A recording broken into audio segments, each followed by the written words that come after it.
Я долго избегала одной темы в своем блоге. Все время била себе по рукам, но каждый раз хотелось ее начать.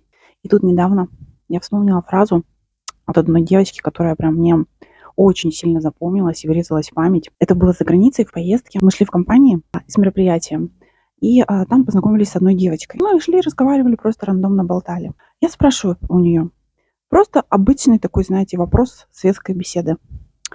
Я говорю, ты сюда в отпуск приехала? На что она мне отвечает, нет, я ищу свою любовь. Я просто обалдела от этого ответа.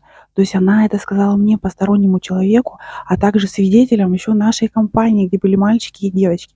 Это настолько было смело, настолько манифестирующе и удивительно, особенно в эту нашу пору с трендами на псевдодостаточность и псевдополноценность. Человек смело заявляет, да, мне нужны отношения, да, я ищу любовь. Так вот, с этой фразой я и хочу ввести новую тему в свой блог про отношения и любовь. Начинаем со следующей серии.